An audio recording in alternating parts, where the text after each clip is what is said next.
Good morning, everybody. Welcome to a brand new live episode of Strong Style here on the Outlaw Nation channel. Very excited to be talking about everything pro wrestling that went on during this past week with my brother out there. I am the Outlaw John Rocha. He is Aaron Turner. Aaron, how are you? Good morning, John Rocha. Put $20 on today's lottery. I watched In the Heights again yesterday. Still good. Still right? Good. Still holds up, man. So I think yesterday or today is the last day to see it on HBO Max. Okay, well, I'm glad I caught it yesterday because that's what I was watching it on. So yeah, I'm glad I caught it. I don't know, just I was in the mood for something happy, and I was like, oh, just throw on In the Heights. And yeah, I wish more people would have done that. It is a happy movie, ladies and gentlemen. It's a happy movie. Damn it, watch it. So much, but we're here to talk about everything going on in the world of pro wrestling. We're going to get into Aleister Black's return to AEW under a new name. We're going to get into the sad news about Bayley being injured in training. She's going to be out for the next 9 months. We're going to talk about Shotzi Blackheart and Tegan Knox making their debuts on Smackdown and a tease of Toni Storm finally moving on to Raw or Smackdown. I think Smackdown to be involved in the situation, you know, and Aaron was the one that said, look at the Smackdown roster, bro. There's like 7 women on here. We got to get more women. So certainly the cavalry is coming from NXT. We'll talk about the Great American Bash, the results from that. We're going to get into, unfortunately, Jimmy Uso's DUI and what that might mean. It didn't keep him off camera, that's for sure. So what's that going to mean going forward overall for him and his career? We're also going to talk about Chelsea Green spilling some WWE tea a little bit, not too harshly, but a little bit of her spilling some tea as well. And maybe if there's time, and I'm surprising Aaron with this, we'll get into Jeff Jarrett's comments about that fateful night against Hulk Hogan with Vince Russo. Jeff Jarrett on his podcast spoke more in depth about who was involved, who did this, and who did what. And I thought he revealed some stuff that I hadn't heard before. So if there's time, we'll get to that as well. But of course, we live and breathe on your support for this show, sending in some Streamlabs, sending in super chats as we go along during the show. And do us a favor, hit that like button. And if you're watching this later, leave a comment. I'm going to pin the Streamlabs address to the chat. It's in the description of the video already, and it's up there above Aaron's head. So let's get it on. Thanks for joining us. Let's have a little fun today, and let's do this. What do we got, Aaron? All right, so first we're opening up. Disclaimer for this entire episode. Okay, I'm going to be burying some female talent. I just want to let it know, like, big advocate for women's wrestling. I feel like I'm someone that trumpets women's wrestling, but this time I'm going to bury it. So just full disclosure. But anyway, we're kicking off today with former WWE/NXT talent Chelsea Green. She was talking about her time with WWE on her Green with Envy podcast this week. And she had compared her run in Impact Wrestling when she was known as Laurel Van Ness to her time in the WWE and stuff like that. So I'll just read some quotes and we'll talk about it. So she said when she was comparing her runs, she said, on Canada Day, Impact Wrestling put out a 60-minute episode all about me, or should I say my character, Laurel Van Ness, and highlighted my career. Obviously, that's not the messy moment of the week, but it got me thinking about what is the messy moment? How the F can I leave Impact and being champion? Impact gave me main event matches. They aired a 60-minute show solely on me, opposed to WWE, where I couldn't even get on TV for over a year. Like, tell me how that's possible. I feel like I haven't been bitter about WWE since I was released. I've been open-minded about the release and the fact that doors are now open for me since the WWE door is closed. But this time, I just couldn't help it. I was feeling a bit annoyed with the WWE system, you know? I was super excited to be featured on TV. But there was just this weird feeling of having two polar opposite emotions at once, feeling a little bitter and a little sad. Then I also feel very effing proud and very confident in who I am and where I'm going. So that was kind of the messy moment of the week for me. I think you guys probably get where I'm coming from. I should also mention this comes from WrestleTalk's website, so if you want to check out the quotes there, so go to WrestleTalk.com to check that out. But I want to address something that Chelsea said here. Okay. And she was comparing her run in Impact to, and the comments are already rolling in with what I'm going to say, so we all kind of think the same way. You absolutely cannot compare the run of Impact Wrestling to WWE. It's not even close. though Impact may present their females in a different light and sometimes even a better light. Yeah, I would say that Deonna Purrazzo, their current Impact Knockouts champion, is one of the best women in the world, if not the best. Right. So the fact that she's even bringing this up at this time is completely absurd. Like, who the hell turned on Impact? Like, you know what? Instead of watching Charlotte, Sasha, Becky, and Bayley, I'm going to watch Laurel Van Ness on Impact Wrestling. First of all, John, do you know who Laurel Van Ness is? Does anybody in the chat remember the great run of Laurel Van Ness? Absolutely effing not. Like, what are you even talking about? Listen, I'm all for self-confidence, having confidence in yourself and building yourself, but she's delusional in thinking that this character, this persona, this hot mess persona she keeps perpetuating everywhere got over and somehow is some kind of wrestling's never seen this before. I think she's a little delusional in that character because she puts it on all of her branding. She just says, hot mess this, hot mess that. And it's like, dude, it's not over. Like, I don't understand why you're even bringing this up. But for her to say that, she wasn't featured enough in the WWE is completely absurd for two reasons. I'll give you two reasons. She got on TV in NXT. She immediately broke her wrist. Mm-hmm. She was gone for a long time. Then she comes back. She has a couple matches on TV in NXT, and then she's gone for a while, like she mentioned. Then they're like, okay, we're going to try you on SmackDown. They bring her into SmackDown. She has a triple threat match with Zelina Vega and Tamina, as I think it was a Survivor Series qualifier or something. She breaks her wrist again during her SmackDown debut, and then she's gone again. So it's like, you can't put this all on WWE if you're part of the reason that you haven't been on TV is your health, like your wrist. I understand that's that's out of your control. Like, you can't help that you broke your wrist. Like, it's just something that happened. But you can't blame WWE for not wanting to put the horse behind you if you've been injured in both times that they tried to push you. I think that's a little delusional too. Like, it's just, what do you expect? Like, I don't know. I think that Chelsea needs to take a step back. I know that, she has her own podcast. She's got her own brand going on. She's getting ready to be a free agent. I think it's 3 or 4 more days, and she's free to do whatever. But it's I think we need to take a step back here and think, what are you even talking about? Because I don't think that she is well remembered, and that character is well remembered as she thinks. So I think she's getting a little bit of a big head about it. And someone in the chat said, Gramash said, wasn't she on Tough Enough? Yeah, she was a fill-in on the latest Tough Enough that they did. And she didn't win that either, but whatever. That doesn't mean anything. So, I just think she's absolutely delusional. What do you think, man? Yeah, it's an interesting situation because she's still going to finish out a rehab at the Performance Center, Aaron. Which is weird. It's bizarre. It's just weird to talk.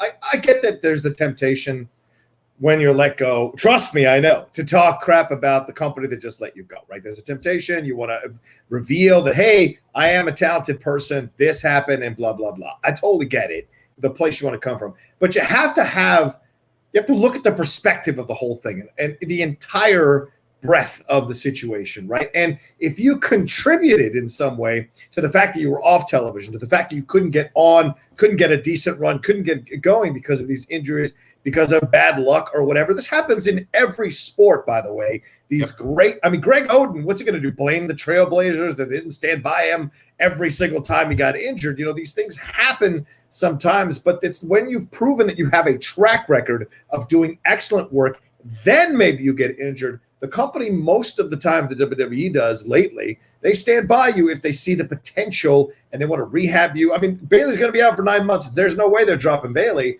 So it's just, you've got to lay a little bit of the groundwork and show that you're not injury prone, that you're not made of glass. And sometimes that's an issue for certain athletes. And once they get to the higher rung of what they're doing, all of a sudden these injuries start piling up and their body can't handle the rigors of the higher level of competition or higher demands of the WWE versus more of the indie stuff. And you can argue, oh, yeah, well, I'm getting thrown over railings. I'm getting thrown in high school gymnasiums. I get that. But there's a difference here with WWE because it is constant. It is almost every night. You are traveling all the time. You're trying to do your schedule. You're in multiple time zones. all of that becomes a part of it. So you look at the situation, you go, okay, I get it. You're upset that you didn't get highlighted more. And you speak longingly about Impact. And of course, everybody thinks she's going to be in Slammiversary because they showed footage of her in that promo. So I guess what she's trying to do is say, hey, I ran off to this place. They didn't treat me well. I should have never left you. I'm going to come back, and I'm happy to be back, and I love you all, and blah, blah, blah. But the reason she left is because in her mind, and I maybe she'll correct this, but in my opinion, the reason she left is that's a small pond. She wanted to see what she could do in a big pond. It didn't work out. If she was a little more magnanimous, she would say, you know what? Just some injuries, some bad luck, bad situation. They let me go. Wish them the best. I'm moving on. Impact, this is where I made my name. This is where I made my bones. I'm happy to come back and get back into great shape and fight and put on some more memorable matches. And maybe down the road, I can revisit the WWE again. This is the thing that I think is a little short-sighted because Drew McIntyre didn't talk shit about WWE when they sent him down. He went, worked hard, did his thing, and then he came back and earned his spot again back in the ranks, and they put a belt on him. Chelsea is beautiful. She can wrestle to a degree. There's possibilities. I mean, if they can take Eva Marie back, they'll take anybody back with limited wrestling to marginal wrestling talent. So there's possibilities here for her if she gets it together. But this talking crap about the big dog, it's not a smart move. It's just not a smart move, especially if you're going to go back at the Performance Center tomorrow. It makes no sense to me, Aaron, at all. Yeah, you're not making any friends, that's for sure. And I think that's like something I'm reading between like on Twitter and stuff. Like I don't see, and I could be totally wrong about this because I don't know, but it's just like I feel like maybe she doesn't have that many friends at the WWE anymore. So it's kind of like I don't know what's going on there. But and I'm not saying that she doesn't have talent. I'm not saying that she can't do certain things. She has talent. It's just this whole perception of like, I cannot believe they didn't push me because look at Impact, they pushed me, and how come WWE didn't push me? And it's like, that's ridiculous. That's completely ridiculous. Yeah. Like it's absurd. It's like she's acting like she's some kind of like world renowned talent, like she's AJ Styles or Samoa Joe when they came over to the WWE, and it's like those were established names. Like AJ had worked at Impact for like 20 years, or not 20 years, but like 10 years or so. Then went to Japan and then came to WWE, and he's a megastar because he's AJ friggin' Styles. Samoa Joe. It's like it's just not the same. Like I don't. Like I said, of course, be like confident in yourself and confident in your abilities, but don't be delusional, Chelsea. Like, come on now. Right. Life is a competition, ladies and gentlemen. I don't care what field you're in. You could be stacking the shelves at Walmart. Life is a competition. Right. It depends on the situation that you're in. Look, and I'll be fully 100% honest with you all. A few months ago, I made a comment on the Top 10 show about Hector Navarro, and I was like frustrated that he was getting all these opportunities and I wasn't. And I was like, I'm a good host. Well, if you gotta say it, it ain't that you ain't in the right place and you don't 100% believe it. And it was a frustrating moment for me, and I'm embarrassed about that. And I had a great friend reach out to me and say, hey, why don't you stop complaining about it? Reach out to the places you want to work for and ask them what you can do to impress them, what you can do to get them to look at you more. And that's the better route. And you got to learn that sometimes, no matter how advanced you are in your career, where you at. And same thing here with Chelsea. I think the smarter move would have been Chelsea reaching out to WWE behind the scenes saying, I'm sorry it didn't work. I'm sorry I got injured and all this kind of stuff. It sucks, bad luck, bad timing, whatever. But I want you guys to watch me. I want another chance down the road. What can I do to impress you guys as I go back and work on my craft in the Impact or in these other organizations, so you guys can take a look at me again down the road. Maybe we can do it again and have a better result. That's the smarter move. And you got to learn that. She's young, but you got to learn that. And hopefully the response is back to her. If they're not all her friends going, you go, girl, you say it. You say it all the truth. If there are real friends out there who are being like, hey, I get what you mean, but maybe take a look at it this way, because why do you want to piss off a place where you can make buku bucks and change your life? And someone mentioned Tegan Knox in the chat. Great example. Tegan Knox has multiple injuries. A lot of complaints. There were rumors, a lot of people saying she's not going to come back, that it was too much, that she's like the Andrew Luck of the WWE. But here she is back, and she's on Smackdown now with an opportunity to turn around the narrative completely about her. But in between those injuries, she leaves memorable matches for the WWE to want to be behind her. So that's the difference. Chelsea did in that triple threat match. She was okay, but she didn't stand out from that match. So, that's what you got to look at here. And sometimes Maybe you're just not good enough to be there at the top, and you're great on Impact, and you're going to be fantastic there, and you're going to kill it there, but you just can't get to the top, and that's okay too. Sometimes it's okay to accept that this is the highest level I can reach. I'll strive to that level, but I'll be happy here. And maybe she will at Impact, because I think the worst thing could happen, Aaron, is her go down to Impact. She gets there for like a year and then immediately jumps the next time a big money contract gets offered her. Then the Impact fans go, well, fuck you. Why do we have to cheer for you? And here's the deal. Like, I don't want to see her go to Impact, because if you really want to make a splash, why would you go to a company that only gets 60,000 viewers? Yeah, 60,000, dude. Yeah, that's ridiculous. I could do a live stream and get 60,000 viewers. Probably not, but I'm just saying. Like, it's completely ridiculous. Like, why don't you do it here? Go ahead. Okay, well, yeah, maybe we could do it here. But Deonna Purrazzo's doing it. Like, Deonna Purrazzo set herself up in such a way that now, like, she left NXT. She made the choice. She's if you're going to release me, I'm just going to go. Right. So she left NXT to make herself a big star. Big fish, small pond, and Impact. So when her next contract is due, she can play both sides. But look, I've been like the stalwart of your company for this long in this women's division. Wherever she goes, she's going to make a ton of money. Could Chelsea do the same thing? Very possibly. But I don't think at this point in time, with the NXT women's division kicking so much ass and AEW's women's division like kind of getting on the way up, like, I don't know why you would go to Impact, which has, the same problem that Smackdown has. They have like 8 women. And it's just like, I don't know why you would even do that. Yeah, I agree with you 1,000%, Aaron. You're absolutely right.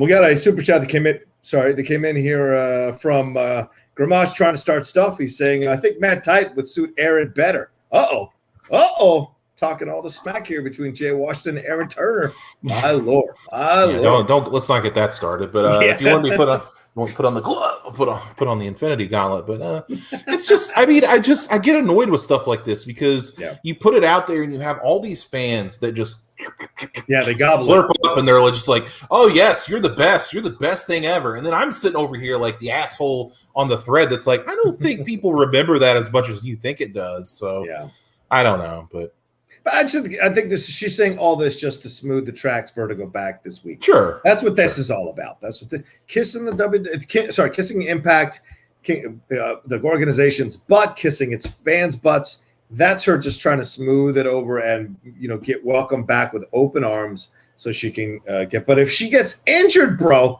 right off the bat, then what's the excuse going to be then? Yeah, that's going to be really bad. Let's hope that. I hope to God that does not happen. Yeah. Because I want to see what she can do. True. All right, ladies and gentlemen, please remember the Streamlabs Super Chats are open. Send in some support for the show. We love it.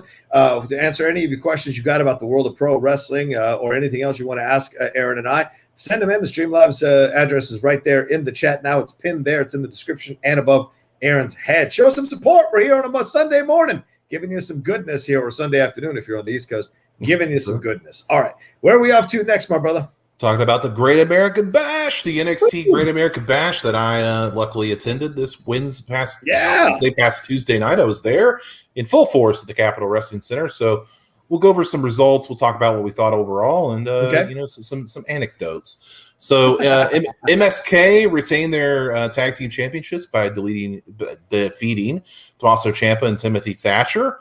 Right. LA Knight defeated Cameron Grimes to retain the $1 Million Championship, and now Grimes must be Knight's butler, as we both predicted that one. We did predict that one, yes. Johnny Gargano will face Karrion Kross next week for the NXT Championship, and Samoa Joe will be the special guest referee.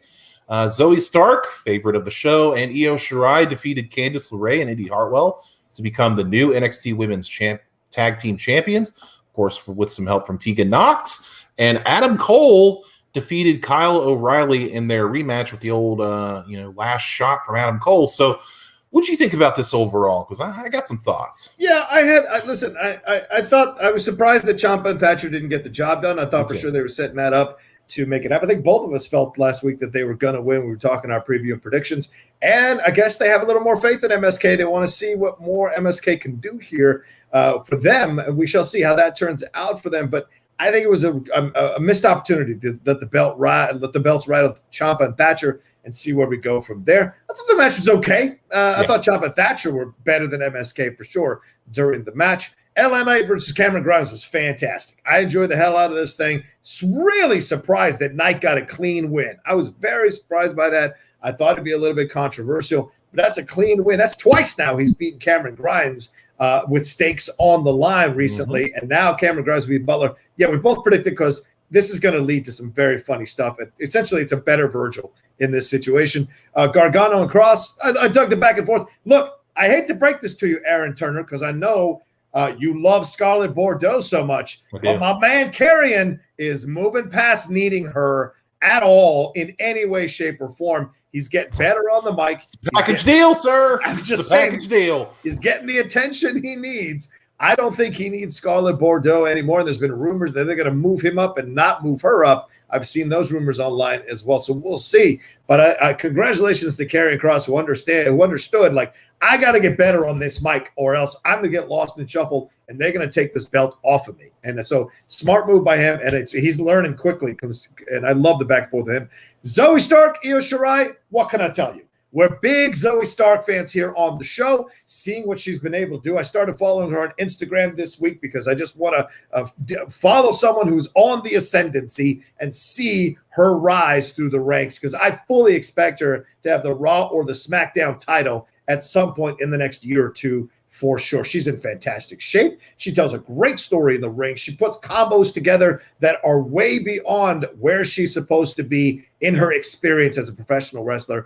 And Io Shirai and her work so well together. I thought Candice and Hartwell were a little at times off, and certainly when Tegan showed up, that really kind of threw everything off for sure. But yeah, got the victory there. And then Adam Cole, they put on a great show. I was shocked Cole won, but I think it means that Cole's going to start angling for a new run towards one of those belts for sure. Or maybe they're moving him up. I don't know, but I thought that was a damn good match, and I thought that match was better than the match we had gotten a few months ago. So those are my overall thoughts. What about you, Aaron?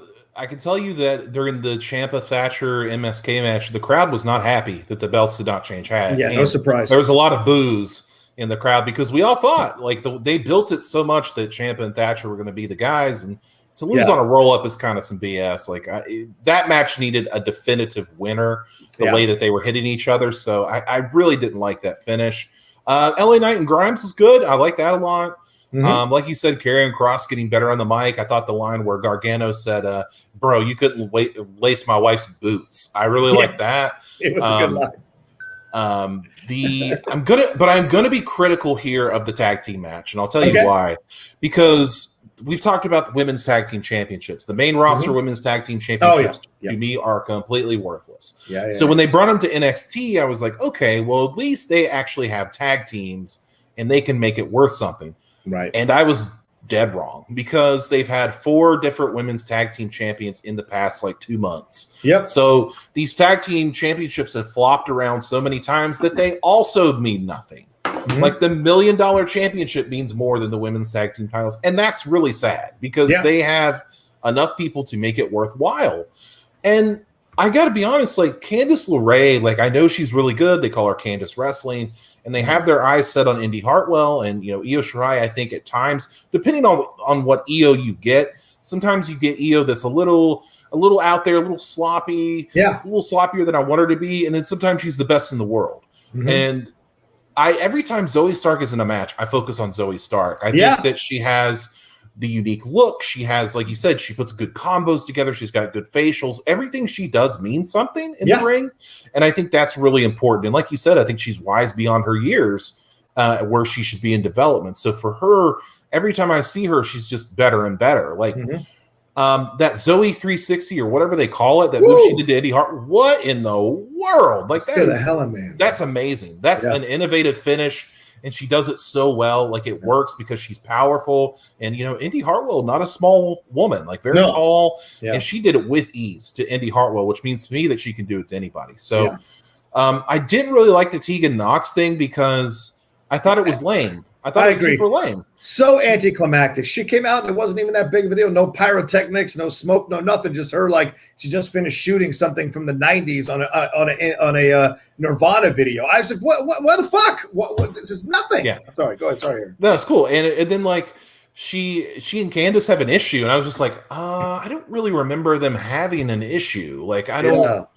I was like, did they have something going on? Because the way that Candace looked at her, they fought last week, and I was just like, okay, I guess I can make that work.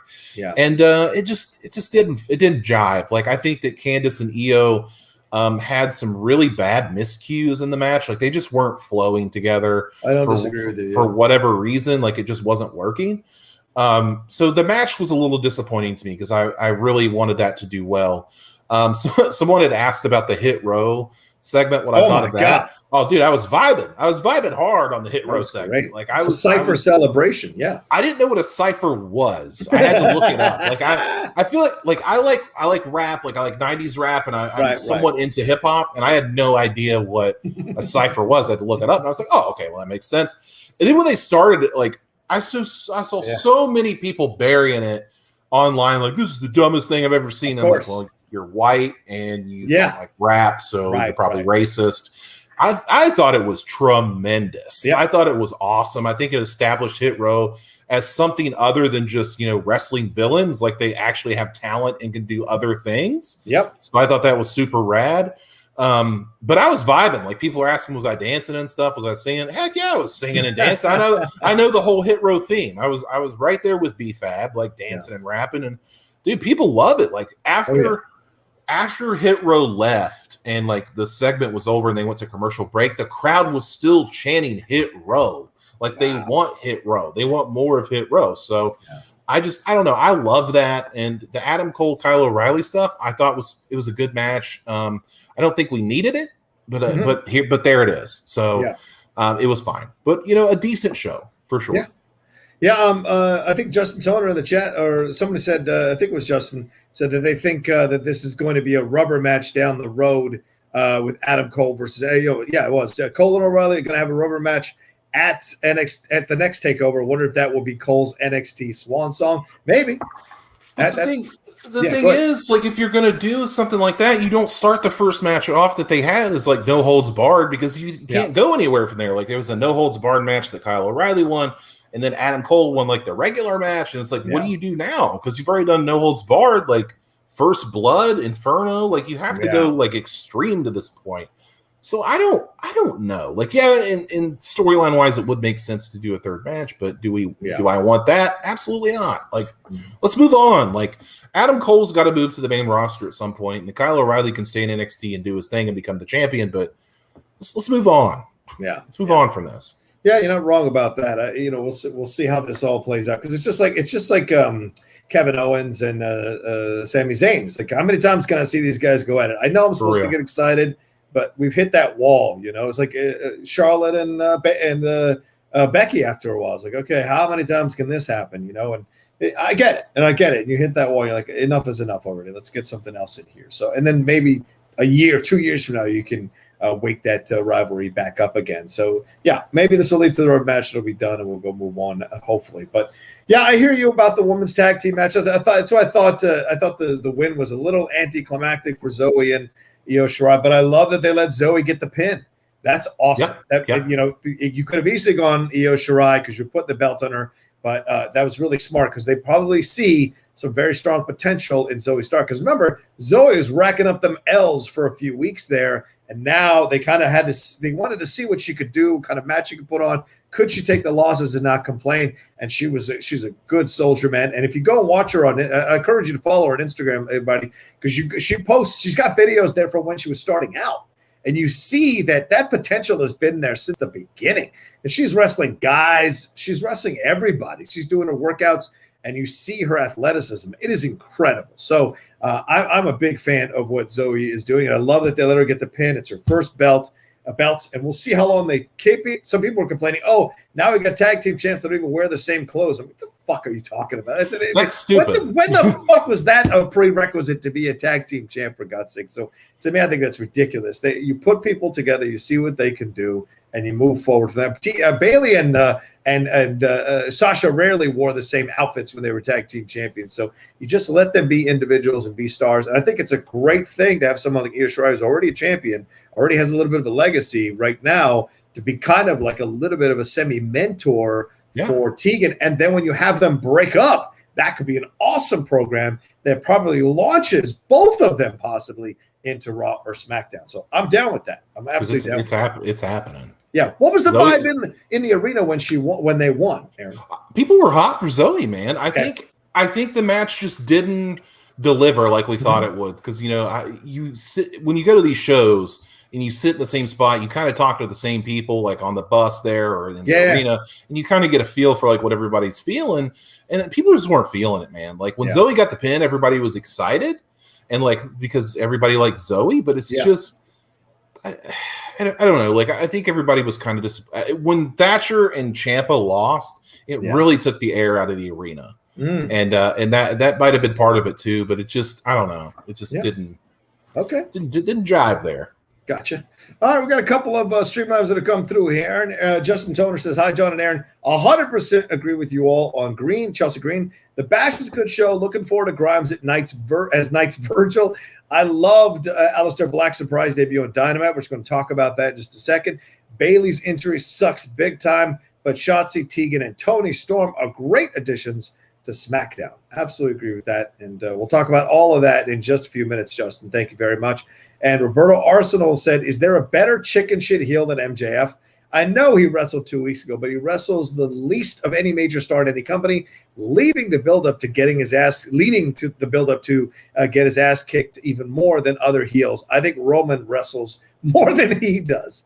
That's a great shot at Roman. It's a good point. They need to start bringing that up on TV too. Like MJF, like the only reason MJF like even gets in the ring is when he has like Wardlow and has the Pinnacle behind him. Like rarely does he wrestle by himself because he doesn't have to or something like that. So, stuff like that is great. MJF is great, and like I said last week, put it in writing somewhere and pin it up, put it on a board. MJF will be the first big fish that WWE takes from AEW. Just probably bank on it, son. It's gonna happen. Yeah, I think he's wrestled 4 times, and we're in the 7th month of 2021. Yeah, I think his match. I think his match with Guevara was either the 4th or the 5th. So it's like it's pretty. It's kind of. He's a great heel, though. He's a great heel. Yeah, if they let me do the things I want to do. Anyway, all right. Zeno Hours says thoughts on the breakout tournament competitors. Aaron, we saw them. Certainly, some big hosses came walking out of the curtain. Nobody really impressed me necessarily, but I got to see them in the ring. But clearly, NXT is, and Vince has said to Triple H, "Go get me some big guys. This place is looking like too many smaller dudes. Go get me some big guys." And some huge hosses came through those curtains, man. I'm not crazy impressed with everybody. I can give you one guy to look out for. His name, he goes by Joe Gacy. Okay. He really impressed me in the match that he had because he took on like a much smaller guy. And just really showed innovative style. Like he's a bigger guy. He's not small, but he's not like super large. He's not very like super tall or anything. But he's like, he doesn't have like a huge physical, like, what am I trying to say? He's not cut, but he's a big guy. Like he's a big dude. He looks like a country boy is what he looks like. He's 6 foot, 250 pounds. Yeah, he's a big boy. Yeah. But he moves. He has very good like ring awareness. Like he knows where he's at in the ring. He knows what he can do in the ring and like the perfect chance to do like he knows how to implement the perfect spot and the perfect opportunity so far. And that's pretty cool. So keep an eye on Joe Gacy. They showed Odyssey Jones, who's a large man, kind of gave me reminded me a bit of Mark Henry, but like way more athletic than Mark Henry. So Odyssey Jones is somebody you need to look out for. Crowd really liked him. But yeah, I'd stick with those two guys, Odyssey Jones and Joe Gacy. Take a look at those guys. It's a great name, Odyssey Jones. Joe Gacy doesn't excite me in terms of a name, but Odyssey Jones does. For sure, especially for a huge black dude. The fact that you're going on Odyssey, you just don't know what's going to happen in the ring. Just like 2001: A Space Odyssey, you don't know what the hell's going to happen when you get in that black hole. So I think that's an awesome name for him. Joe Gacy was a 3-time Combat Zone Wrestling champion, so he comes in with some pedigree as well. He was also the Evolve Tag Team champion. Who was their Evolve. So he's got a little pedigree coming in. So it's a good one to watch and highlight there, Aaron, for sure. Let's see. We got Gramash who sent in. He said, will we see the formation of a new stable in AEW with Sting, Darby, and Malaki? Is Black versus Sting possible? Darby versus Black. Would you even like to see that? So should we just jump in Yeah, I mean, we might as well go into it. The next story. Black. Let's do it. Aleister Black, aka now known as Malaki Black, showed up in AEW this week on Dynamite, the Road Rager.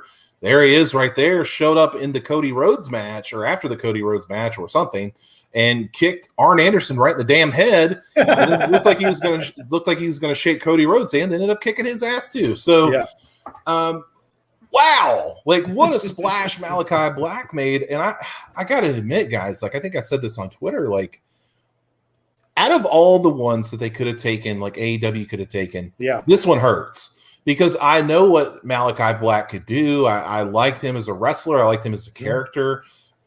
And I feel like we didn't get to see full Aleister, Malaki, Tommy End. I feel like we didn't get to see that.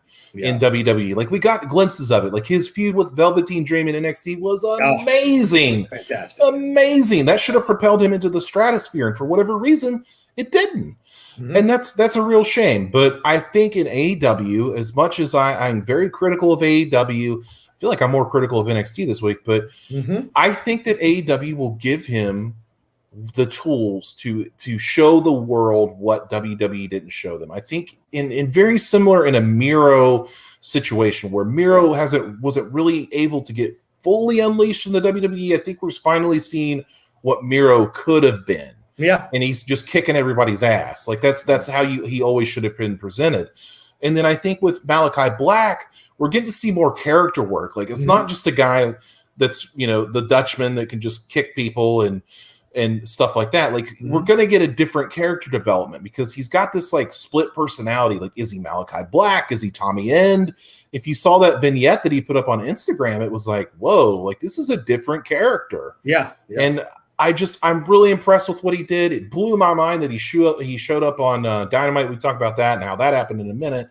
Yeah. But what were your initial thoughts on Malaki Black showing up? I loved it. I thought it was great to see him pop up the way he did. And there was some loophole in the contract, which is how he was able to get onto AEW so quickly, which is, shout out to his lawyers, man, who took a look, or agents who took a look at that contract and found the loophole so he could make a debut quickly before people forgot a little bit about Aleister Black. A little steam would have came off. So smart of them to do that. Great name. Malaki is Hebrew for messenger of God. So how are you going to play that out in this situation? We've seen him do those vignettes back in WWE, and he was sitting in the black room and waiting for people to knock on the door to fight him. Maybe this is a different approach where he is going to cleanse the AEW of all the heels of the darkness or whatever. So I love that idea. This is a great situation. And I love that all these people were willing to put him over Cody and Arn to let him, kind of showcase himself and let him get over with the fans with an awesome appearance. Plus, he looked fantastic. And that black and black combo, I'm a big fan of the black and combo with the vest, the shirt, and the tie. That works really, really well overall. So I like the look of him, and he looks ready, man. He looks hungry, and then a lot of people went crazy about it. So perfect debut for Aleister Black. Now the question is, where does he go from here? Do they put him in a program with Cody? Is this the next situation? And for the love of God, does Cody win at the end? Because please don't win. Let him win. Everybody knows who Cody Rhodes is. Rhodes runs that organization. Everybody's got the respect for him already. Help these other guys get over for a little bit, for God's sake. So I hope that's the way this goes. Doesn't mean Cody can't win a couple of matches in the rivalry. I just think if they do this correctly, it should be Malaki standing up at the end, and then going on from that to maybe carrying the title. That could be possible too. I like the way that they tease it because, like, during the match or during the Cody segment, the lights went out and then they just came back on, so it looked like it was just like, oh shit, like a lighting mistake. Yeah, and then it did it again. And there he was. And I was like, oh, wow, that's a very cool way to do something. Yeah. And then let me get my Howard Finkel voice on. However, it's with Cody. And I'm just like, damn it. Like, I knew it. Like, if you're going to debut somebody, it's got to be, like, why is it got to be Cody? Like, damn it. Every time, like Anthony Ogogo, Sean Spears, like these people go up against Cody and they're just never the same. Yeah. Like it's taken Sean Spears a long time to get to the pinnacle. And it's, and now Anthony Ogogo, we haven't seen him. Like, I don't know what the heck happened. So I don't think, like, in my brain, like it would make obvious sense that Cody and Black would have a feud. Yeah. But then again, they could just have him show up and just kick people's heads off. Like, it doesn't have to be Cody. That's like, true. He could just do that. Like, I feel like Penta and Cody were supposed to have a feud, and the next week they forgot about it. Yeah. Like Cody was, or Penta was saying how like he was talking about his unborn child and all this stuff. And I was like, wow, that's really personal. And then the next week it was like they kind of forgot about it. So it doesn't necessarily have to be a feud between the two, and I really hope that it isn't. But if it is, you gotta put Malaki Black over, and I think he's going to be a heel. Yeah. To answer, I believe Justin's question from earlier, or no, Gramash.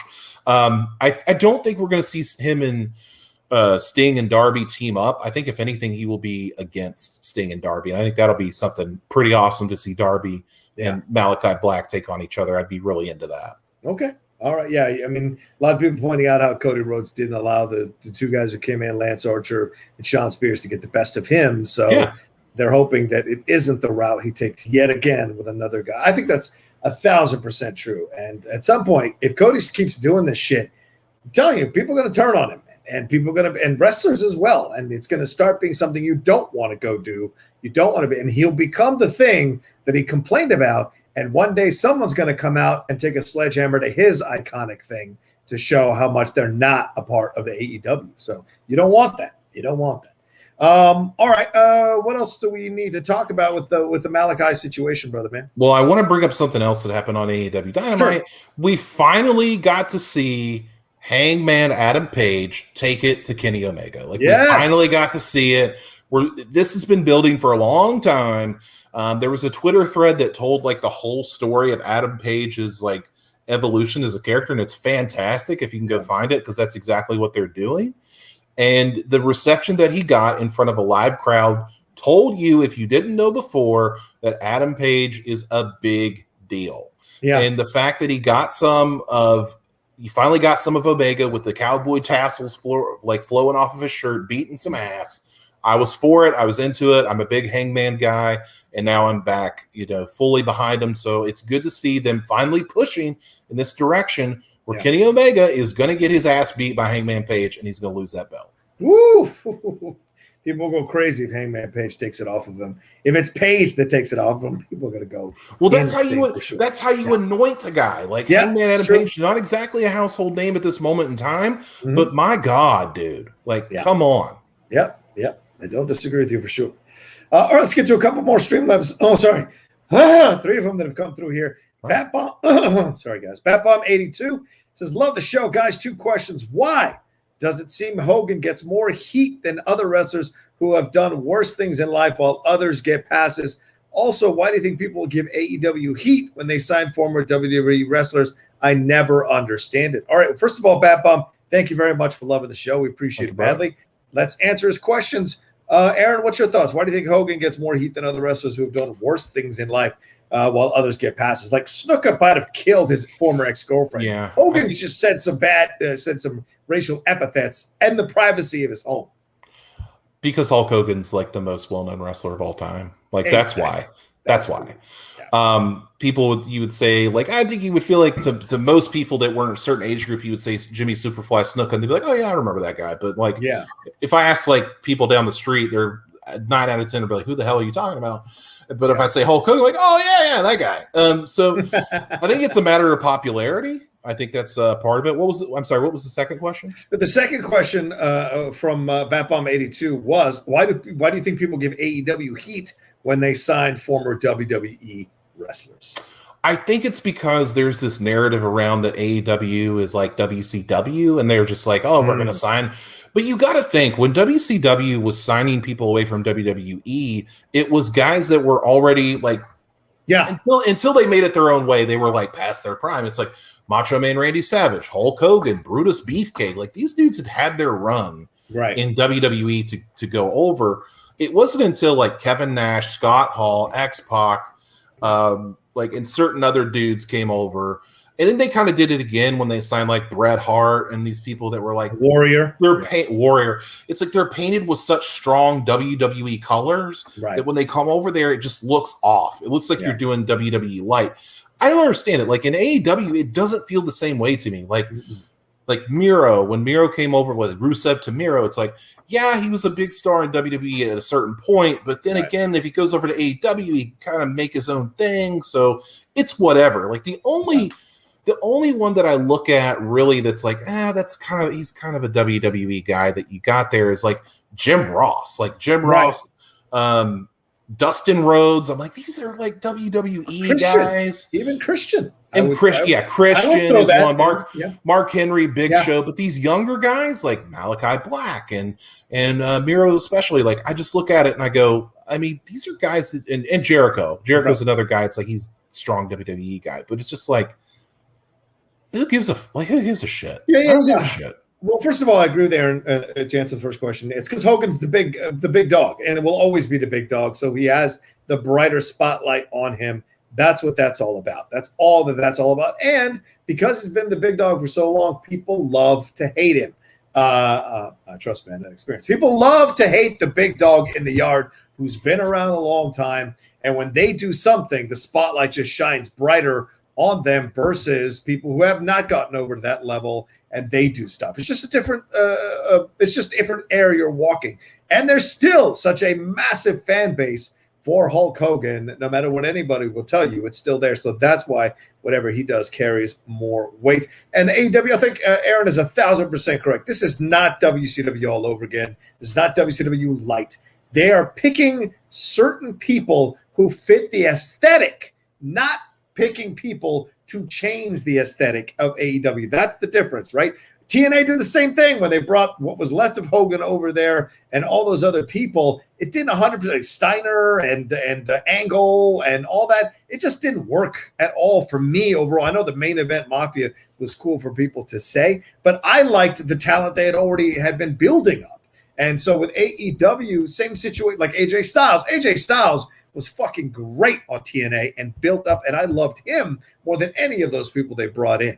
And with this situation with AEW, same thing. They're finding the right people to bring over who will understand the overall vibe of AEW and promote it and accentuate it and elevate it more, but not change it to make it WWE. And I think that's important. So, it's just like picking the right players to come bring to your team, like Jay Crowder or these other players that you can pick on an NBA team who bring more strength, who bring talent, who are still young, still in their prime, and can deliver when called upon. That's what AEW is doing. And it's smart. It's smart. I think when people say stuff like WWE, like, oh, they're stealing WWE, they're becoming WWE light. I don't think they understand how wrestling works because if you look at the WWE roster, their top guys, okay, Seth Rollins, he's Ring of Honor guy, indie guy. Daniel Bryan, Ring of Honor guy, right? AJ Styles, well, he was an Impact, Samoa Joe, he was an Impact. Like very few. WWE has very few homegrown talents. Any company has very few legitimately homegrown talents. Like maybe like WWE would say probably Cena, Batista, Randy Orton, Roman Reigns, Brock Lesnar. But some of these other guys, like everybody's come from a different place, man. Like it just doesn't make Kevin Owens, Ring of Honor, another one. Sami Zayn, Ring of Honor. Like it just doesn't it doesn't compute. Like it just doesn't compute with my brain. Like, it's people are foolish when it comes to stuff like that. So Justin Toner says the entire Undisputed Era. Yes, Ring of Honor guys. Yep, so it's just stupid. Just stupid narrative. All right, Tegan says, what's up, John and Aaron? Super hyped for Malaki Black in AEW. Assuming Hangman Page beats Kenny Omega for the title, do you think Black might eventually be the one to beat Page? I think this guy is going to be a massive star for AEW. Yeah. What do you think there, Aaron? Man, that's a really good question. It depends on how far they want to push it and how fast. I'm going to go with no. I don't think that he will take it from Hangman Page. I think the guy that you're going to see, and I've been talking about him a lot, even though I don't really even like him that much as a person, is Miro. Like the way that I look at Miro is that he's getting so big and so over in a different way than we're used to seeing that I think he's your next guy. Like whoever takes that TNT championship off of him is going to be a made man. And I think Miro goes straight to the world title scene. I think he could be the guy to take it from Hangman if you want to do it that way. Then maybe they bring in Lana if they want to, even though she said she has no she doesn't really want to be in wrestling anymore. So I think that's where you go with it. If you want to have a heel that gets over by being Hangman Page, because you want to keep building the prestige of that title, I think Miro is your guy. I think it's a great point about Lana, bro. I don't think she needs wrestling anymore. I really don't. I don't think she wants it. Yeah, exactly. And that's a good combination. Don't want the thing, and you don't need the thing too. That's a good combo. Not wanting something you need is different. So the fact that you don't want it and you don't need it because you're already so over, go and explore other opportunities. Go explore other things you could be doing. Look, they gave Addison Rae, a TikTok star, the chance to be a sideline reporter. Didn't even know who that was. Did not know who that was till yesterday. Had to Google it. So if you've got that kind of cachet, you can cash that in with certain companies and explore other opportunities and see if maybe you find something else you can do that you enjoy doing. That's how it works. So I think that's a great point you bring up. So yeah, let Miro do his thing. If you bring Lana in, that will feel WWE, and I don't think that will 100% work. Certainly, I mean, they're husband and wife, so I don't want to stop them from working together, but I think it would be weird. And you're right. And it wouldn't be surprised me if Malaki is the one that eventually takes it off Miro so they can jettison Miro into a program with Paige. That's a possibility as well down the road. So great question, Tegan. Thanks for that, brother. And by the way, I'll be on Tegan's show later today around 2:30 PT, depending on if the Euro final is done by 2 or not. I'm going to be on there. What's it called? Schmodown, something Schmo is what it's called. It's a very clever title, which I appreciate. Sorry, Tegan. Put it in the chat. I'll hype it some more. All right, Chris Rigby says, happy Sunday, guys. Who do you think are some of the wrestlers that don't get the credit they deserve? One of mine is Crash Holly. Dude was super over, a decent wrestler, and had great comedic timing, yet is usually dismissed as a joke. Aaron? I'm going to give you one that's so kind of like left field. You're like, huh? And then you really think about it, and you're like, yeah, I guess you're right. Yeah. 2 words. Lance Storm. Huh? Great point. Lance Storm, great technical wrestler. The guy could do anything. And I think in WCW, like he held 2 championships simultaneously. He was great in ECW as part of the triple threat. Lance Storm was always overshadowed by his Smoky Mountain wrestling partner, Chris Jericho. So Lance, and he had the persona of like he didn't have a personality, but at the same time he would do the promos where he would say, if I could be serious for a minute, and people would just boo the shit out of him. That guy like had charisma, had talent. It's just nobody really knew how to use it. So Lance Storm is always my guy that's like super underrated. One of the best that never really got a full top run. I think that's a great point. You mentioned Lance Storm. My mind immediately goes to Dean Malenko, the Iceman. Yes, sir. No one talks about the Iceman anymore. And I would argue and I know we're not supposed to say this name, but fuck it, we're talking about it. I would argue he was just as technically as good of a wrestler as Benoit. Yeah. I thought he could tell a great story in the ring. He had that old school Tully Blanchard original Horseman vibe to him that I liked, and he was no nonsense. He's just one of those men who was no nonsense when we used to have no nonsense men in professional wrestling. And unfortunately, he couldn't make that jump to WWE enough when they all came over, Eddie, Chris Jericho, him, and Saturn. He couldn't get fully over enough to latch on with the WWE fans. But Dean Malenko, if you go back and watch some of his matches, that motherfucker could wrestle, and he could tell some great stories in the ring with whoever he was doing a rivalry with. And I echo your Lance Storm. If I could be serious for a minute, was a great thing that he did when he was doing his run. Perfect way to make fun of the fact that he's a serious dude and doesn't do a lot of the humor stuff, doesn't come naturally to him. So it's a great way to take advantage of that. Yeah, and even like fun fact, like in my promo photos I did this week for something we'll talk about later, I did Dean Malenko poses. I was doing the wrist thing. I was like channeling my inner Dean Malenko, but they didn't use that one. Awesome. So it's whatever. But anyway, yeah. So Dean Malenko, of course, one of my favorites as well. Love Dean Malenko. There you go. Shout out. Oh, and the show for Tegan, it's called Any Given Schmo Day. Get it? Nice, cool name. That's a good name. I like it. So I'll be on there at some point later today, 2:30 PT, something like that. And hey, it's so funny, Aaron. I just fought one of the best tag team matches I've ever fought, and none of the shows are reaching out to the Outlaw to have him on his interview, man. I guess I'm old news, bro. I'm old news. But I appreciate Tegan having me on. So, all right. Let's see. Chris Rigby. He asked that. Thank you, Chris. Justin Toner had another one. Says, hey, this Tuesday NXT, we have Karrion Kross versus Johnny Gargano for the NXT title with Samoa Joe as special referee. That was teased at Great American Bash. What are the odds Johnny Wrestling is taking the title off Kross via shenanigans? Because it looks like Kross is about to get pulled to the main roster without Scarlett. What do you think is going to happen here, Aaron? Well, first of all, John Rocha wearing the Way shirt. So shout out to John Rocha for doing that. Taking Aaron Turner, who got this for us. Did you notice it's a soft? Is yours a soft too? Yeah, it's a soft. Yeah, like I put it on and I was like, what? It's a soft? Yeah, it's great. Yeah, it's great. And I like leaving the label on, ladies and gentlemen. I like leaving that label on. So go ahead. Yeah. I don't, because I'm a man of simple taste. But but I think what's going to happen is Johnny's going to use Joe, because Joe can't do anything unless he's provoked, right? Yeah. So Johnny will probably find a way to push Samoa Joe into Kross, which Joe will choke him out. Then Johnny will get the pin. That's kind of the prevailing theory. Okay. But it could also go the other way. What if Kross pushes Joe into Johnny, and then Johnny gets choked out? So, and Samoa Joe has to look at Kross and count the 3. So I don't know how it's going to go, and I think that's what makes it exciting, because you add Samoa Joe into that element, and it makes it completely changes the dynamic of the match. So I'm looking forward to it. I'm not going, unfortunately. Oh, damn! I know. I got other stuff, but I wish I was. Believe me. Yeah. I'm excited to see it. I think there will be shenanigans. It just depends on which way it goes. Yeah.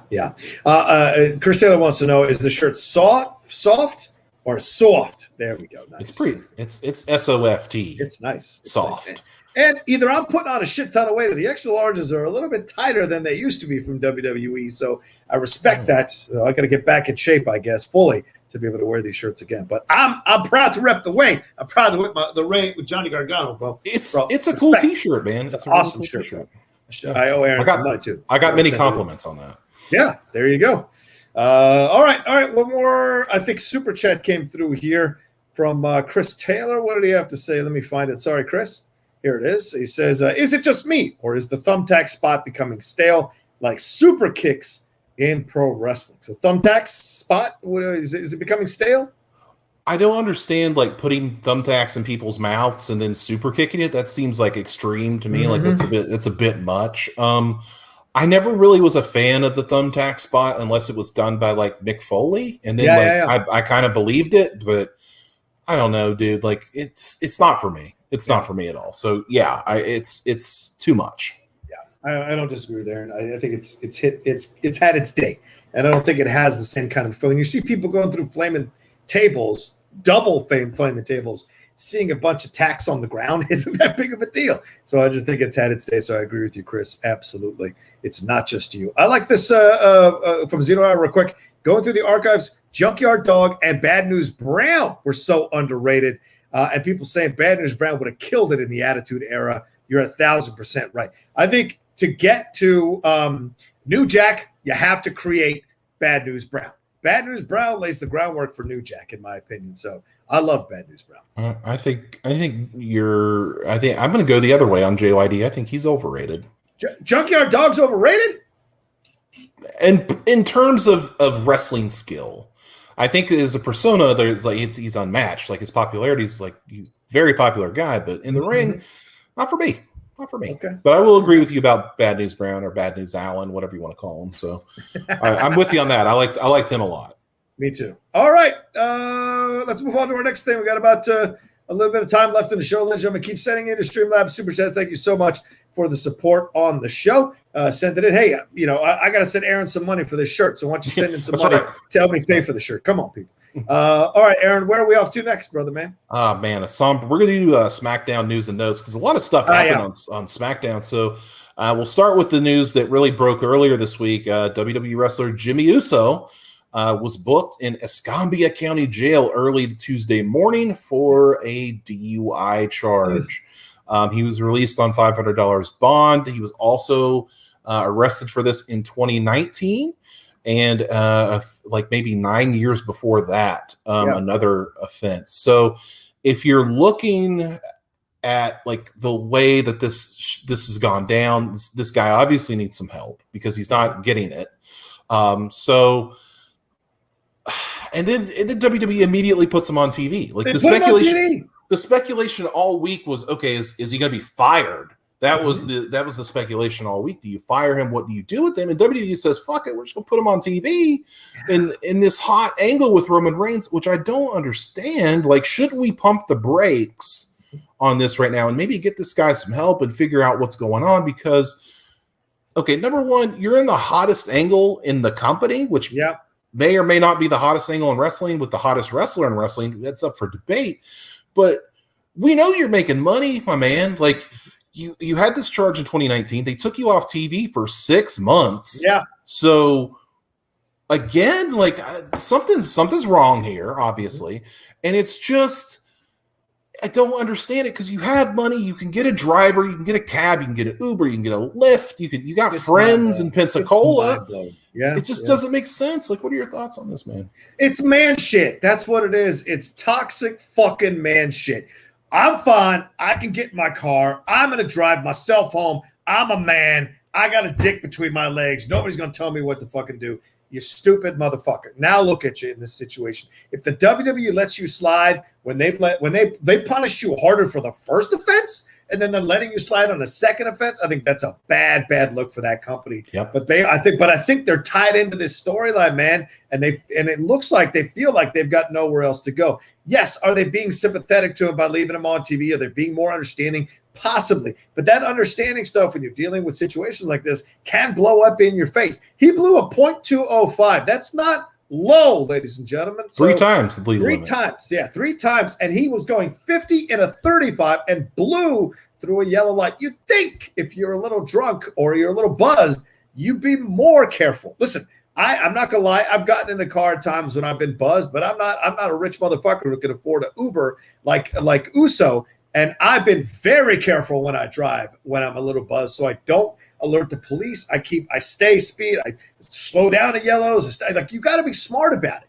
So this is a little bit about either self-destructive impulses within this guy that he hasn't dealt with in therapy, or go the other way where he feels cock strong about the world because they're pushing him and he's got his cousin there being the top dog at the head of the table, and he feels he's untouchable, and he puts himself in this situation. So, and isn't he the one married to Naomi, or is the other one married? So that's even, now you fucking up her stuff a little bit too by being connected, and you're putting stress on her. You put more stress on her and her relationship with you, bro. That's the thing that I think is a big mistake. If Jimmy was smart, he'd pull himself off television. He'd pull himself off the angle, get some help, get better, because there is such potential for Jimmy to be in Roman Reigns' position down the road. So be smart, go and see the right people, go and get this dealt with, get the therapy and the help you need. Be an example and not a cautionary tale of what can happen, because people, it's not, what you're doing is not something that hasn't been a problem for many people, both male and female, in numerous countries for numerous decades since the dawn of time.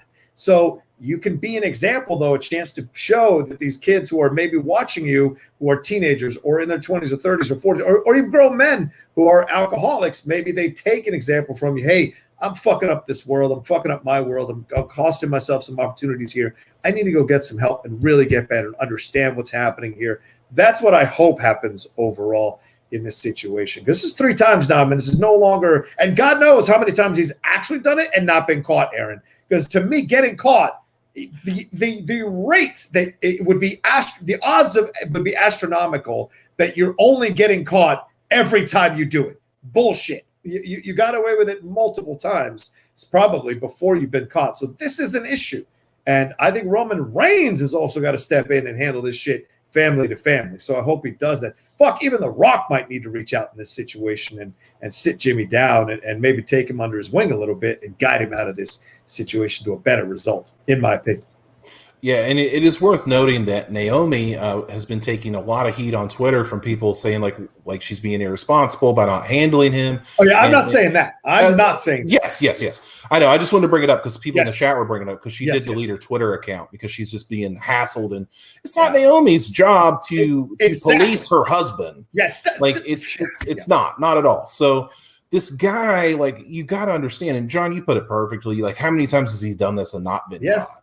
Like, it just doesn't work. It's like, you could kill yourself, you could kill kill kids, you kill families, you kill a dog. Like, it's just Don't even take the risk. Like there's no way that I can understand even doing it, but it's like in this guy's situation, like there's truly no way. Like there could be car services. Yeah. We know you got family and friends in Pensacola. Like, come on, dude. Like, why are you even taking the risk? It's got to be a toxic masculinity thing. Yeah. Like you brought it up, like, I'm just gonna do it myself. Like it just handle my shit. Damn. Yeah. And if Roman is the locker room leader that people says he is, like he got a lot of good talk from Aleister Black, who just put him over big time as a locker room leader, and he will step in and do something about this. And we may not see it, may not come right now, but it may come down the road. So it's a shame that it had to happen. It's a shame that that we have to find out this way. But this dude obviously needs help. I mean, look at that mugshot, dude. Like it's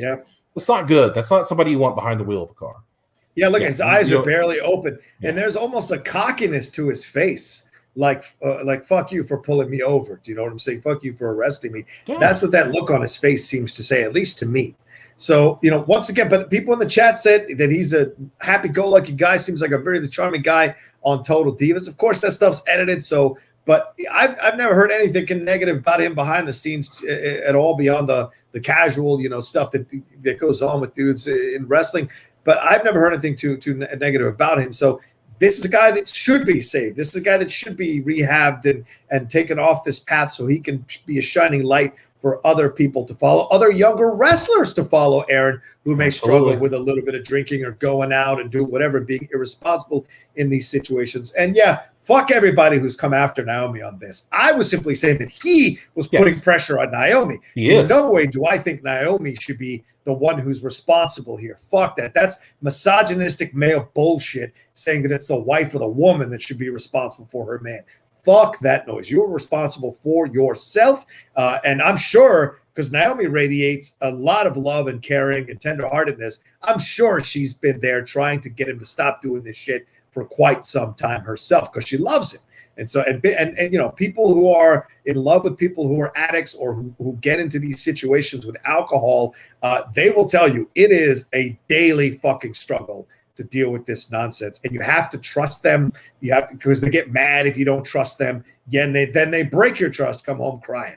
So it's a constant cycle. So don't come after Naomi, man. She's dealing with a lot of shit already herself. So that is some nonsense to be going after her. And I'm sorry she had to delete her tweet because some wrestling fans are fucking idiots, man. Yeah, that's just how the wrestling community is. It's either one extreme to the other. But like you said, dude, it is a bad look on Naomi, because how are you gonna what is she supposed to do at work? Naomi, could you tell me what's going on with Jimmy? Like, what is happening with it? Like, it's not her fucking job to police you. You can't save someone who doesn't want to fucking save themselves. You fucking can't. That's just how it works. Yeah. Rehab is about taking personal responsibility. You can't do that if you're being forced to do it. You just can't. It's not authentic. It's not real. All right. And we do send our best. And I think at the foundation of what we're saying is we hope Jimmy gets the help he needs. We hope he understands the potential and the good things he can do with this platform that he's on now. And we hope this ends in a positive result for everybody involved. For everybody. Absolutely. Yeah. All right. Where are we off to next, my man? Well, we're going to move on to some more sad news, albeit different sad news. And that's everybody's favorite hugger and SmackDown Women's Champion, former SmackDown Women's Champion, Tag Team Champion, Raw Women's Champion, NXT Women's Champion. Could be the GOAT. Ding dong, hello. We're talking about Bayley. Suffered an unfortunate ACL injury this week doing some training at the Performance Center. Like, nobody's fault, just a freak accident. It happens. Yeah. If you watched the Conor McGregor fight last night, shit happens. Ooh, and she, it's bad. And she blew out her ACL, and she's going to be out for 9 months. But not all is lost, because we're going to, like we saw on SmackDown, we're still going to get Bayley on TV. She blamed the fans and the wrestlers for this happening to her. So we're still going to get that great on-camera character of Bayley that she's been doing.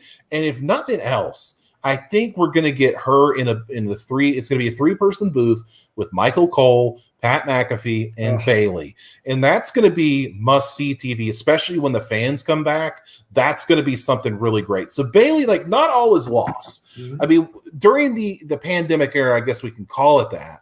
she really carried the company, dude. I think we would say that she's the MVP. She was the #1 rated women's wrestler in Pro Wrestling Illustrated for a reason. She was the female MVP of that entire pandemic era. Like, she really put the company on her back, doing some of the best work of her career, and it just has to come to a halt just when you feel like she's getting ready to go back up again after losing that title to Sasha Banks. This happens. It's unfortunate, but it is what it is. What do you think about this one? Listen, what can I tell you? This is the MVP of the WWE, in my opinion, this side of Roman Reigns.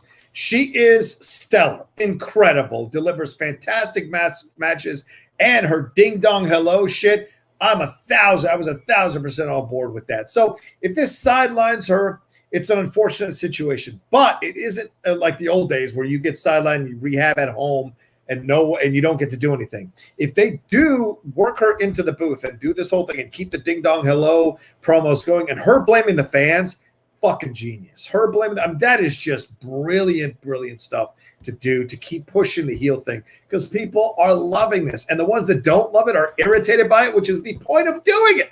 So that's the whole point of creating a heel, to be able to do that. And Bayley has been the quiet MVP of this company for the last 3 to 4 years. You're right, during the pandemic, but also before the pandemic, she was delivering some great matches when she turned heel. The chicken shit heel stuff was brilliant. She essentially saw the playbook that Becky Lynch had laid out about how to go heel. Yep. Becky Lynch was more of a power heel when she came out. She's more of a chicken shit heel, but they both work if you're committed to it, and certainly Bayley has been. So if we're going to get more vignettes with her, if we're going to get her in the 3-man booth. By the way, Michael Cole should be kiss his lucky stars that he's getting McAfee and Bayley in the booth to resuscitate or revive his career as the point man calling this stuff. Because to me, you got to get rid of him, man. But whatever, that's my opinion. That's a separate battle for a separate thing. But this would be a great combo with all three of them, especially with Bayley raking Cole over the coals constantly. That is just genius on so many levels. So unfortunate for this to happen, but it could be a positive thing for her overall as it goes forward. So hopefully she'll be back ready to go in her wrestling career, because she's a damn star, man. She's just fucking great. One of the best to ever do it. Regardless of gender, one of the best to ever do it. She's a favorite of this show for sure. I mean, she's fluid in the ring. The best female wrestler I've ever seen in person is Bayley. Just the way that she moves, the way that she's so technically sound. And you know, the good thing about this is, like, of course, you know, it's terrible that she's hurt. Hopefully she can come back just as good. But you can go either way with it. Like, do you make her a heel and she comes back as a bad person because she's good at it, or does she come back as the babyface? Yeah. Does she come back? She doesn't have to do the hugger stuff and, like, you know, hug the kids and stuff, but she can come back as a good person, because it doesn't matter whether Bayley is good or bad. She's just one of those talents that people love no matter what. Like, she can just turn it on and turn it off, man. Like, people are always going to be behind her no matter what she does. And that just speaks to how great she is. Yeah, absolutely. Tegan nails it here. He says Sasha versus Bayley, NXT Brooklyn, and the Iron Women matches in 2015 are still all-time classics in my book. Fuck yeah. That's Sasha versus Bayley NXT Brooklyn match. That's in my top 10 ever. Okay? Ever. For the moment, for what was happening with women's wrestling, and for the timing of it, and for the match itself. It's in the top 10 for that. And I also want to give some love here to somebody here. Thank you. I appreciate Young Boy speaking for the fans. We're so sorry, Bayley. I hope she can forgive us. I want to address Chris Taylor's concern real quick in the chat. He said, no more 3-person announce team, too many. I'm not saying that you have to have her, like, as the commentator the whole time. Right. Like, you kind of intersperse her in wherever she can go. Like, sometimes she can cut a promo in the ring. Sometimes she can do something backstage. She has to be on commentary all the time. But, like, if she does, it's going to be awesome. Like, maybe all the time probably wouldn't work, because you want to develop Pat McAfee. So maybe you don't want to take away from that. But on occasion, Bayley in the commentary booth would be amazing, is all I'm trying to say. Look, you can say something doesn't work until it does. Okay, and I think this 3-person booth can work if you've got the right 3 people, and this might be the right 3 people. And I kind of push back a little bit what you said, Aaron, because if McAfee's going to do his swagger and brag about his followers and cachet, he has used those followers and that following to get himself in this position. Then learn on the fly, son. Learn on the fly quick, because you've shown that you can't. Like, you've shown that you can't. So there's no need for fucking training wheels in this situation. Put him in there deep end with Cole and Bayley. Let's see what we get. Could be magic, because I really enjoyed when it was Graves and Booker and Cole. Those were some of the best. Or whoever what was the other guy, Jonathan. God, I forget the other guy's name. The other announcer who was on there when they had a 3-person booth, Corey Graves. It works. I like it. Are you talking about Byron Saxton? Byron Saxton, that's it. I liked it. I enjoyed that kind of stuff. So there we go. All right. So where are we off to next, my man? Real quick, Stormy Woods said, didn't Sasha and Bianca win an ESPY last night? They sure did. Yes, they did. WWE Moment of the Year, Sasha Banks and Bianca Belair. My question was, did anybody watch the ESPYs last night? Why the hell was everybody sitting in the rain? Like, why did they? What was the deal? Did you watch it? Like, what was the deal with that? I haven't watched the ESPYs in years, bro. It was outside. It was in like an amphitheater. It was outside. So they had like these tables set up, and it's just piss poor in the rain, and there's like no cover. Yeah. And I'm just like, what the hell is going on? But anyway, it was weird. But yeah, they did win that ESPY. It was really cool. Both of them looked amazing last night. Looked absolutely gorgeous. So they represent the WWE very well. So now we're moving on to a couple women that made their debut on SmackDown. Thank God, more SmackDown women. Let's do it. We got Tegan Knox, who re-debuted on NXT, so it's kind of weird. And Shotzi Blackheart, there they are, made their debut on SmackDown, defeating Natalya and Tamina, the tag team champions. Yeah. And I'm excited, man, because I'm such a big fan of Blackheart. Like, I'm not going to lie. I'm not going to front. I got a crush on her. I'm not going to front. But Tegan Knox on Shotzi. Okay. It's an unconventional crush for me because she got the tattoos, got the green hair, got all that going on. But I don't know, something about her is endearing to me and adorable. So I think she's great at what she does. A lot of people criticize her for she's not that fluid in the ring. She's blah blah blah. I don't give a rat's ass because she's entertaining as hell, and she sells a ton of merchandise, and people love her. Like, she's great, and I think Tegan is great too. I'm just not as big a fan as most people are because I haven't seen enough of Tegan because unfortunately she's been injured a lot. But I think them together as a team could be great. It's a nice shot in the arm to SmackDown because we know they need it. What do you think of this, man? I like this. I like their debut. I like the way it came. I was confused about it because she had just debuted or she had just come back on Great American Bash. So I was like, well, what are we doing here? So is she going to be vacillating between both? I don't think that makes sense for her overall. So I think this is a great debut. Maybe they had to kind of finish out this thing with her, but with the Great American Bash, and she got the revenge and the thing. So are we going to have the battery loading again? Is this going to be an intro to her in SmackDown? God, I hope not. So, so I hope not. So we've moved past that kind of situation. But I like them. And it's interesting, though, because you break up Shotzi and Ember now. Yeah. So that's a shame. And I guess, are they going to be a new tag team going up in SmackDown? And what does Ember do here? Does Ember now start angling for going for the belt? Because she put on a great match against Raquel Gonzalez. So is that going to start being where they start to move Ember down the road? That could be interesting as well. Because obviously she had her shot up there in SmackDown and Raw, and she's NXT for a little bit for now, and we'll see what Shotzi and Tegan do there. I'm excited by, and I'm also excited by the Toni Storm. I know we haven't said that yet, but Toni Storm was announced to be coming to SmackDown as well. So you're bringing up three of the really big stars down there in NXT and three completely different stars to come in and apply their trade there in SmackDown. Aaron, you sent me that picture of like 7 women on SmackDown. That was the roster. Well, it's certainly fleshed out a little bit more now. And you get, like I said, 3 different. You get the performer in Shotzi Blackheart in terms of the character work. Then you get Tegan Knox, who could be a star if she can stay healthy. And then you get Toni Storm, who is definitely going to be a fucking star. So all of this is great for the SmackDown brand overall. Let me address your concern about Ember Moon. I think she's going to be fine. I think what happened, honestly, was in that triple threat tag team match they did last week with Shotzi and all them for the number 1 contenders on NXT. I think Ember did so well that that people in the back were like, wait a minute, like, she's so good. Like, I don't think we need her to be in a tag team anymore. Yeah, like the way that maybe a great point.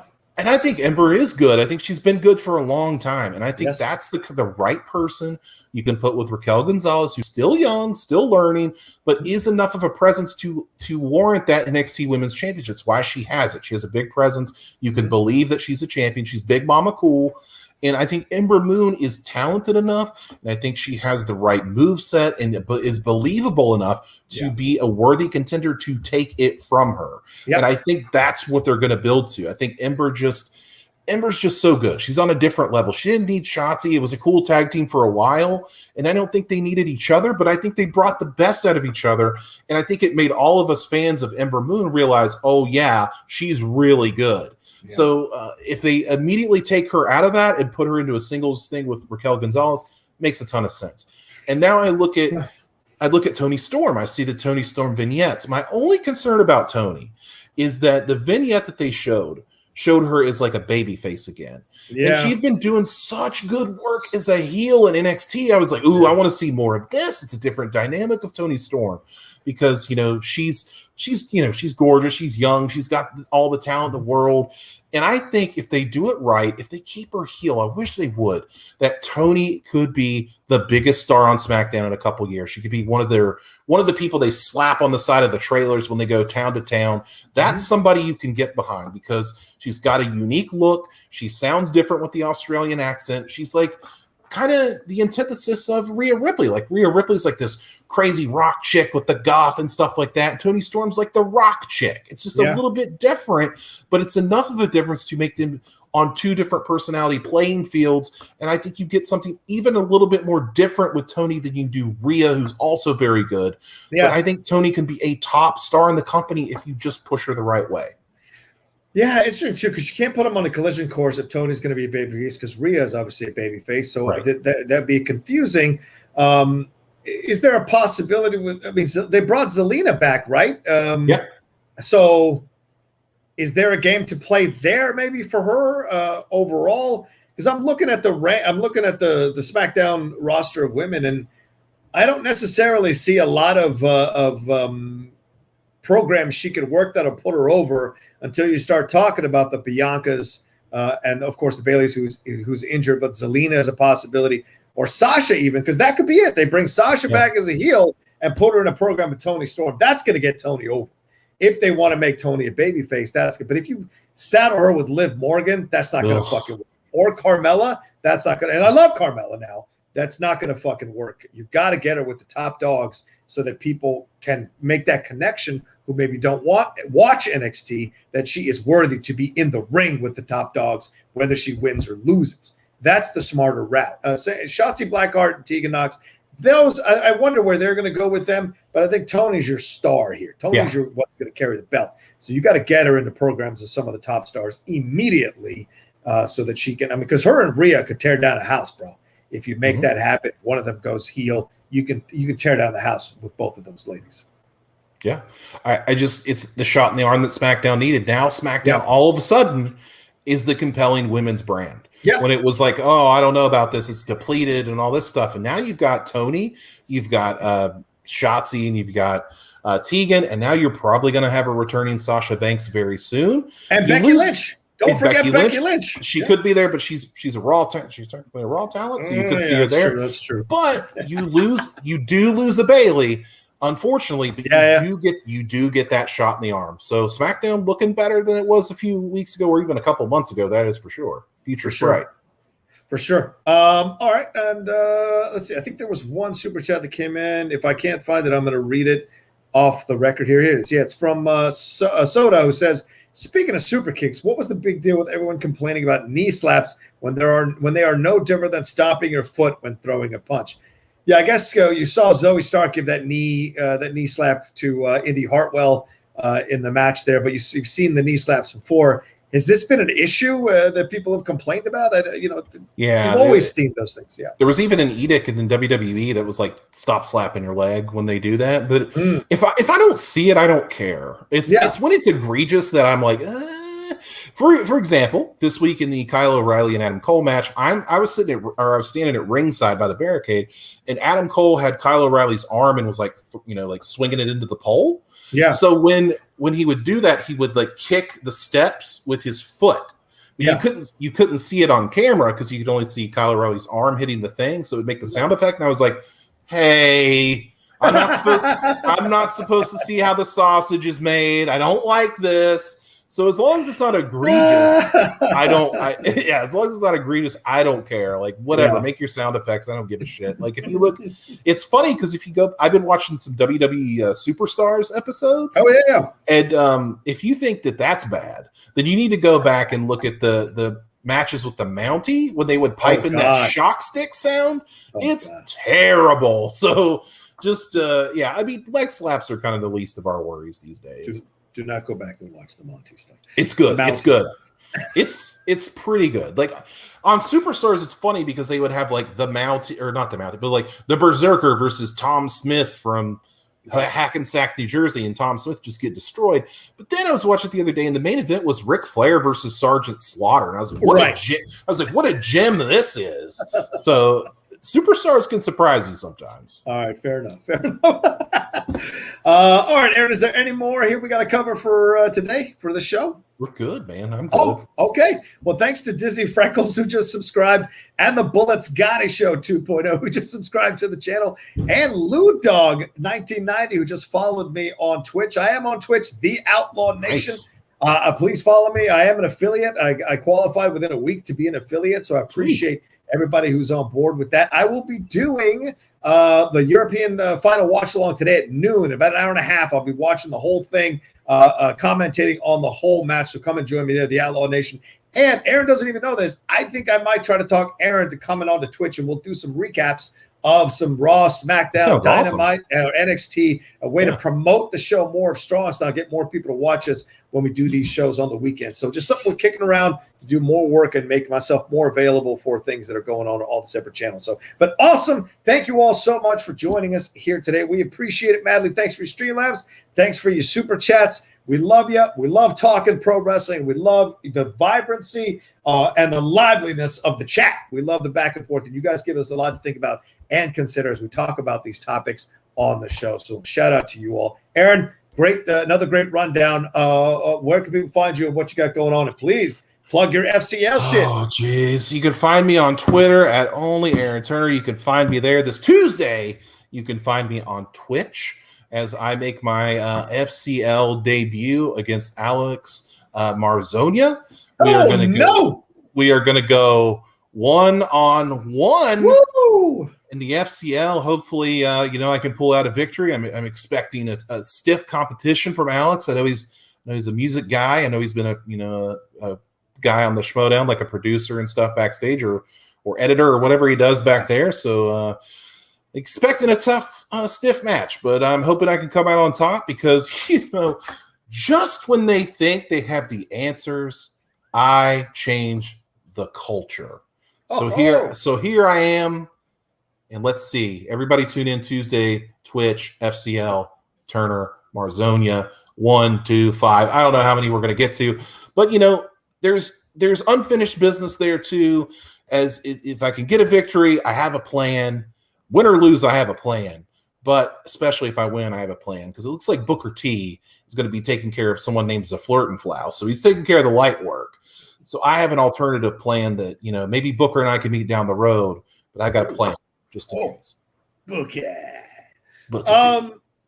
Alex, be careful. Aaron might be coming to shut down your musical before it even sees the stage. So be careful. Be careful, Alex. You might have bit off more than you can chew. You're not going to be able to sing or cute your way out of this one, son. You're going up against Aaron Turner, one of the potential great ones in the FCL. So get ready, Alex Marzonia. You have no idea what you've gotten yourself into. You've made a decision, and the decision may cost you. All right, you can follow me at The Rocha Says on Twitter and on Instagram. And as I just said, the Outlaw Nation on Twitter. Come aboard that train. On Twitch. Come aboard that train on Twitch as well. And please subscribe to the channel down below if you haven't subscribed to the channel. And please watch the stuff I got going on. Just dropped a Black Widow review yesterday. We're going to be doing a live one today with the Geek Buddies. Spoiler Black Widow review at 5 p.m. PT tonight.